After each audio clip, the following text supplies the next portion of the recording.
थेट पुन्हा एकदा लालबागच्या राजाच्या मंडपात आपण जाणार आहोत, कारण तिथे सध्या राजाचं जे दान आलेलं आहे दानपेटीतलं त्याची मोजदाद सुरू होतीये, ज्याच्यासाठी विशेष लोक सुद्धा नेमली गेलेली आहेत. आणि ही दृश्य सध्या आपण बघतोय. अनेक भक्त आहेत जे ज्या नोटा आपल्या चलनात आहेत वापरातल्या त्याचा हार मोठाच्या मोठा बनवला जातो आणि तो गणपती बाप्पाला अर्पण केला जातो. तर त्याचे दृश्य आपण एकीकडे बघतोय. मंडळाचे हे काही कार्यकर्ते आहेत, शिवाय या दानाची मोजदाद करण्यासाठी म्हणून काही विशेष व्यक्ती आहेत, बँकेचे काही कर्मचारी आहेत, अधिकारी आहेत, ते सुद्धा दृश्यांमध्ये आपल्याला पाहायला मिळतात. हळूहळू ही सगळी गाठोडी सोडली जातील आणि याच्यातून जे दान राजाच्या चरणी आलेलं आहे त्या सगळ्याची मोजदाद होईल.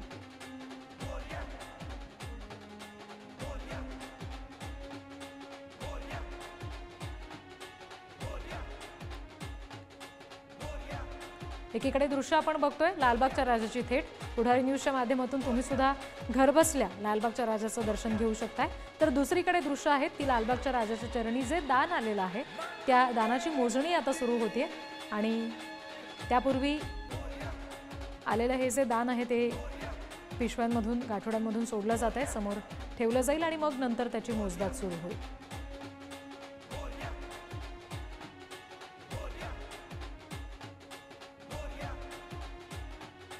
बाप्पाची ही भव्य दिव्य मूर्ती पाहायला, बाप्पाचं दर्शन घ्यायला जसे भाविक गर्दी करतात तसंच मोठ्या प्रमाणावर राजाच्या चरणी दान सुद्धा दिलं जातं आणि त्याच दानाची मोजदाद सुरू होती.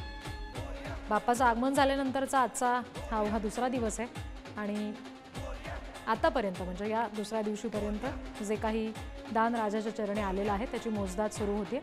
त्यापूर्वीची काही ही दृश्य सध्या आपण पुढारी न्यूजच्या माध्यमातून बघतोय.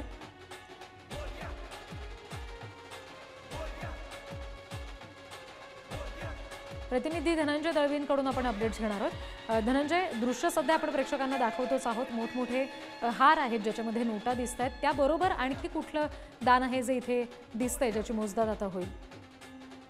रिजवी आपण जर पाहिलं तर जे दान आहे त्यामध्ये नोटा असतील, त्याचबरोबर आपण जर पाहिलं तर बाप्पाला जो शेला जेव्हा शाल चढवली जाते ती सुद्धा या ठिकाणी आणलेली आहे.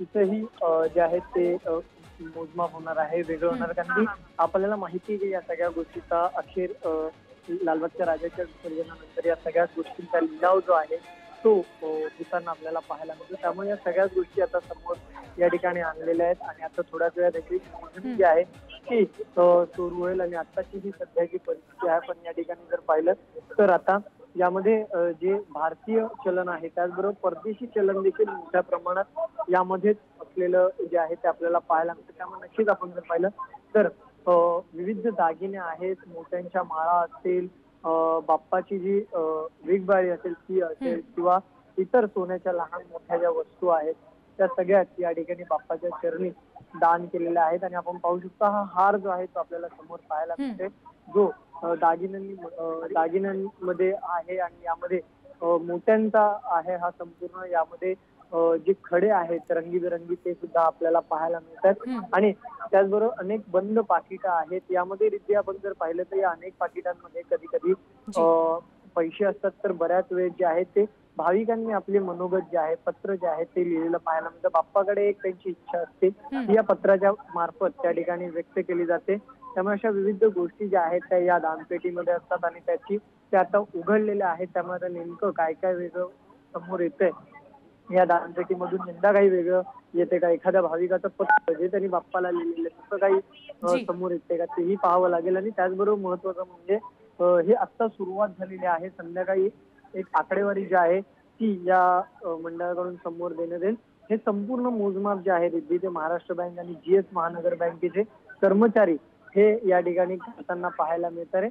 त्यामुळे नक्कीच आपण जर पाहिलं तर सध्या याची सुरुवात झालेली आहे आणि ही पहिल्या दिवशी म्हणजे काल लालबागच्या राजाच्या चरणी आलेले आहे पहिल्या दिवशीच हे आहे. आणि आपण समोर जर पाहिलं तर हातामध्ये या ठिकाणी चांदीच्या वस्तू ज्या आहेत त्या देखील या ठिकाणी आलेल्या आपल्याला पाहायला मिळतात. त्यामुळे या दानपेटीत बरंच दान जे आहे ते भाविकांकडून केलं जातं, कारण की नवसाला पावणारा लालबागचा राजा अशी ख्याती या लालबागच्या राजाची आणि या दरबारी लालबागच्या राजाच्या बरीच जण जे आहेत ती दान करतात, अनेक जण गुप्त दान करतात. बऱ्याच गोष्टी ज्या आहेत त्या भाविकांकडून या ठिकाणी अर्पण केल्या जातात. आपण जर पाहिलं तर चांदीचा हार या ठिकाणी आपल्या समोर या दानपेटीमधून समोर आलेला आपल्याला पाहायला मिळतोय जी. रिद्धी.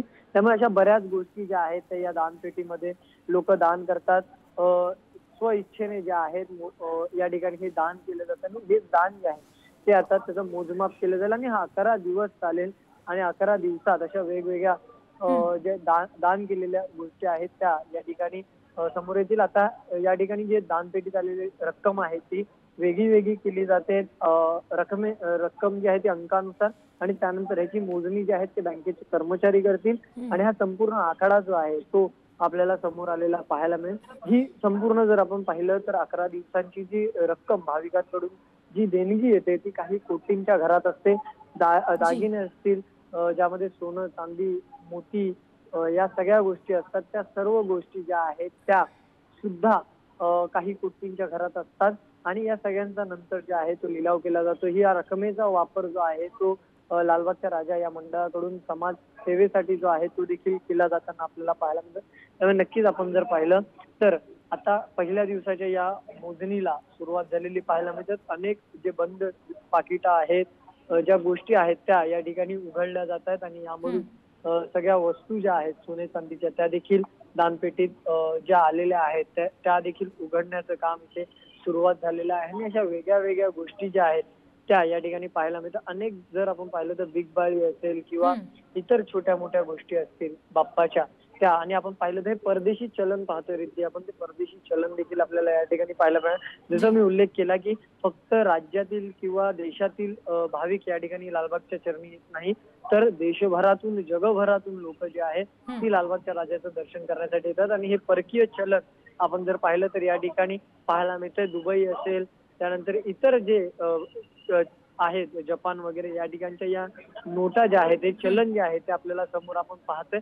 त्यामुळे असं परकीय चलन देखील जे आहे ते बाप्पाच्या चरणी दान होताना आपल्याला पाहायला मिळतं आणि हेच वेगळेपण जे आहे ते लालबागच्या राजाचं दरवर्षी आपल्याला पाहायला मिळतं. ह्या परकीय चलनाची किंमत सुद्धा एक वेगळ्या प्रकारे असतं. आपण जर पाहिलं तर आता वरती जे पाहतोय ते डॉलर आहेत, हे अमेरिकन डॉलर आहेत, ते सुद्धा आपल्याला पाहायला मिळतं. ते अमेरिकन डॉलर आपण पाहतोय.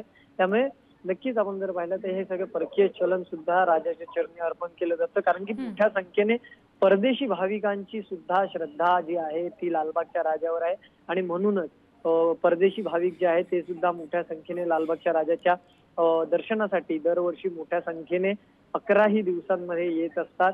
ते सुद्धा जे आहेत ते त्यांची एक श्रद्धा असते. त्यांचं बऱ्याच परदेशी नागरिकांचं आपण सुद्धा पाहिलं या आधी सुद्धा की त्यांचा सुद्धा एक नवस हा परदेशी नागरिकांनी लालबागच्या राजाला केलेला असतो आणि तो फेडण्यासाठी ही परदेशी नागरिक पुन्हा लालबागच्या चरणी येत असतात आणि ही सगळी किमया जी आहे ती या लालबागच्या राजाची असलेली आपल्याला पाहायला मिळते. हा श्रद्धेचा एक महिमा जो आहे तो आपण पाहतो आणि त्यामुळेच कुठेतरी दरवर्षी या लालबागच्या राजाच्या चरणी या दरबारामध्ये असंख्य लोकांची गर्दी, प्रचंड गर्दी जी आहे ती आपल्याला पाहायला मिळते. त्यामुळे हे वेगळेपण जे आहे तेच या लालबागच्या राजाचं आपल्याला पाहायला मिळते रिद्धी. अगदी धनंजय, धन्यवाद दिलेले या सगळ्या तपशिलांसाठी आणि या दृश्यांसाठी सुद्धा.